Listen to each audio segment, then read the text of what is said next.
So here's what I learned from selling kombucha with the octogenarian, raw, vegan, Jewish, blind man out of the back of a Prius. So I remember I had just turned vegan. It was the summer. I was eager to make a little bit of money, earn a little bit of shekels. So I was like on, I forgot what website I was on looking for jobs. It was some grimy website, but anyhow, it definitely wasn't Indeed, I can tell you that. So I ended up looking like for vegan jobs. I was like eager to get into like vegan spaces and kind of just, I don't know, be in that environment. So I hit up this dude, tells me, yeah, like I sell kombucha. I'm looking for someone to help me sell the kombucha, do the deliveries, seal new deals, make new deals with, new stores. And so we would deliver. So anyways, I get hired, we would deliver this kombucha all across Southern California to all these different shops. It would be like liquor stores, like fancy boutique liquor stores.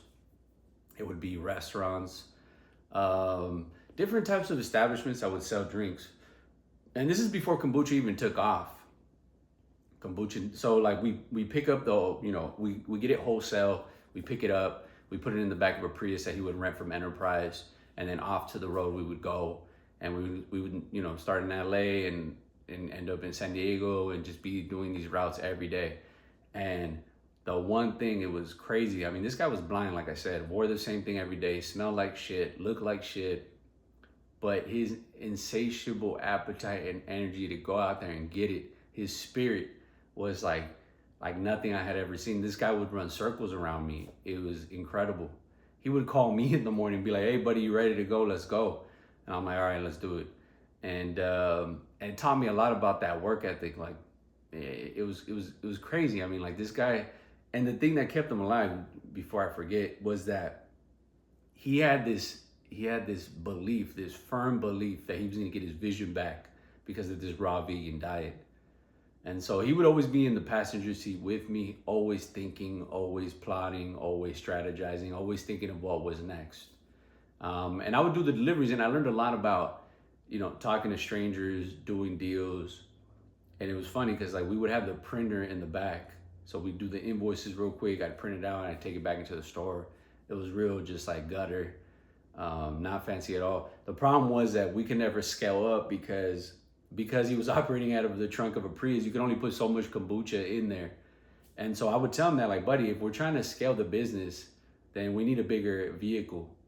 Or we need to start earlier, like we need multiple drivers, multiple routes. And he never wanted to take it there. He wanted to always keep it a small operation.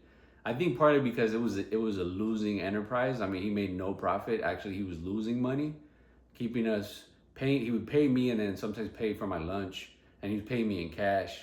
That was his thing, so he wouldn't have to, put me on the taxes. So it was under the table.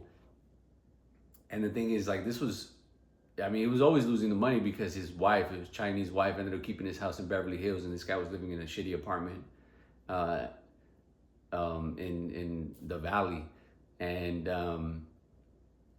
he would pick up checks from her, so that's why I knew it was like a losing enterprise. It was just like a hobby for him. But like I said, though, the interesting thing was that I realized this was keeping this guy alive. Like he really believed in the product. In this case, kombucha. He was right on point. He was spot on because right after that, it took off. There was many kombucha brands after that, and it just became a household name. And now everybody knows what kombucha is. At that time, I had no idea what it was. And like I said, so we do all this, and I'm doing this like for months. And it got to the point where I was like, as soon as I find another job, I'm out of here. Because it was nasty being around him. I would tell him, like, bro, you need to start wearing new stuff. Like, I know you can't see, but you can't tell me you don't realize you're wearing the same pants every day. His face was grimy. But like I said, though, I learned a lot about just the energy and the impetus and the passion that you need to be able to embark on a project and be able to fulfill it, even if it was a dying enterprise. Even though it wasn't making money, he believed in it fervently. And just that was enough to keep him going. He would wake up in the morning every day. And then eventually, I don't know, something happened to his phone. And then that was like my real smooth segue out of it. And then I never called him back again. He never reached out to me again. And then that was kind of the end of it. So I yeah, and I didn't keep in touch with him, so I don't even know if he lived or not. But like I said, though, I learned a lot about sales. I learned about, because we were always going to nice areas. So I also learned like the way like wealthy people operated and how they lived and how they took their health serious, and just like the aesthetic that was kind of like with it, right? Like the fitness, the healthy eating, like all the organic stuff. And like I said, these were all like boutique, like grocery stores, like real fancy grocery stores, small like neighborhood ones as well, liquor stores that weren't really liquor stores, right? They were like neighborhood markets. And so I really like got to see a lot of Southern California without necessarily having to do it on my own dollar. So that was cool, just to be able to cruise and kind of see and see all these different places and explore a bunch of places that I otherwise probably wouldn't have, or it would have taken me years to do on my own. So from that perspective, I did learn a lot about the geography of Southern California, San Diego, Orange County, LA County in particular, and all the west ends of it, right? All the nice areas. Never did we ever venture into any like rough or neighborhoods or anything like that. It was always nice areas. And yeah, and that was like my little phase. Like I said, it was interesting learning about just operating a small business. And it was a good experience as well. I was a young guy. I was relatively shy. I was a little bit awkward. So me having to go into a store every 15 minutes and talk to new people every time really, really helped me develop like conversational skills real quick, introduce myself, say hello, I'm here to do this, I'm here to do that. And it was fun talking to the owners, seeing what they said, how we could improve the business. So I just learned a lot about talking to people. And I was always working, I tended to sell to like older people. So it was interesting talking to these older guys and learning from them, asking them questions. And so there was a lot of lessons I took from that as a young guy, that even to this day, like really did help me a lot in terms of my socialization. And so I think if anybody's thinking, well, what can I do to get out of my shell, to break a little bit of this social anxiety, would be doing something like that.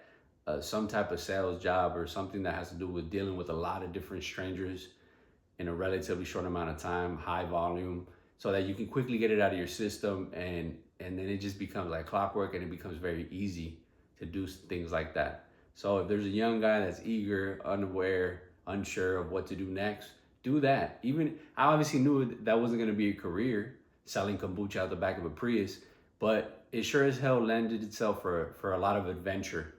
Okay, if it definitely wasn't for the money, it was really just because like I needed money, right? So sometimes when you're in a pinch, you end up doing things that you normally wouldn't do, but those end up giving you some pretty interesting outcomes, right? You meet a lot of interesting people along the way. But anyhow, I hope this helps, and I'll see you in the next one.